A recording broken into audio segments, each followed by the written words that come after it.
Hey, I'm Chuckles, I'm Smerlow's assistant. Today we teach you everything about runes and glyphs. Let's start with glyphs. This here is a glyph of hope. Glyph of hope that gives you a 25% chance to not consume forging potential. What is forging potential? Forging potential is a property that all normal, magic, rare and exalted equipment items have, which is used at the forge to perform crafting actions. Once an item runs out of forging potential, it can no longer be crafted on but is still able to be used. This is a glyph of chaos. Glyph of chaos rolls a selected affix into a random affix. On this example we roll T1 melee damage into a random one, but you can only get a affix that can roll on a sword. Here are few examples. This is a glyph of order. Glyph of order allows you to keep the max roll of an affix when you upgrade it to the next tier. So if the current roll of an affix was 50% of the max for the tier, when you use the glyph of order you are guaranteed a roll of 50% on the next tier up rather than a random roll. This is a glyph of despair. Glyph of despair has a chance to seal an affix instead of upgrading it. The sealed affix is moved to its own slot, leaving its old slot open for you to add a new affix. The sealed affix cannot be modified further and an item can only have one sealed affix. This is a glyph of insight. Glyph of insight changes a prefix into an experimental affix. Only works on gloves, boots, and belts, and does not work if the item already has an experimental affix.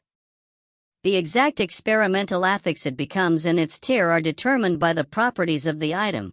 This is a very complicated mechanic. We will upload a detailed guide on this topic in the future. Let's start with runes. This is a rune of shattering. Rune of shattering destroys an item, creating shards from its affixes. The number of shards created is random for each affix, equal to the tier of the affix at maximum and 1 at minimum. Affix shards are consumable items which influence modifiers that are present on equipment. They can be added to most equipment through the use of crafting. This is a rune of refinement. Rune of refinement re-rolls the values for each affix but does not change their tiers. Each affix is rolled individually, so some may have better values than others. This is a rune of removal.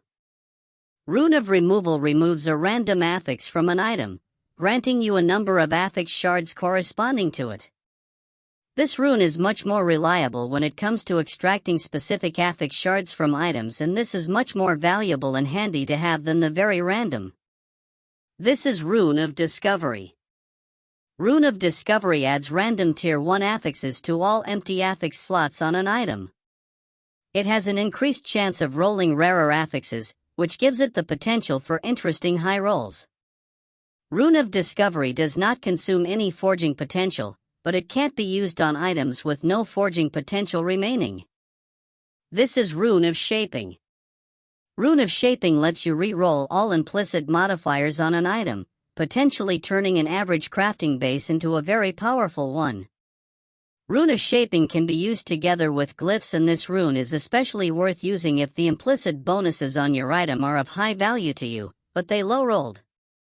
This is rune of ascendance. Rune of ascendance changes an item into a unique or set item of the same type. That means if you use the rune on a rare gloves, you will get a unique or set gloves. Only world drop set or unique items can be created with the rune of ascendance. If you're looking for a specific set or unique gear piece, you should use these runes on items of the same type you're looking for.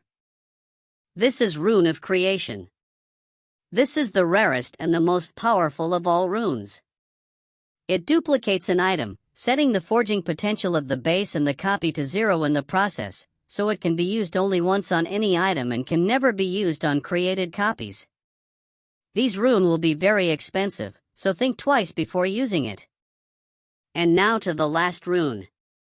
This is rune of research. At higher levels, you may also find a very special crafting item dropped by an exiled mage, a rune of research. Successfully defeating an exiled mage above level 70 has a chance to drop a rune of research.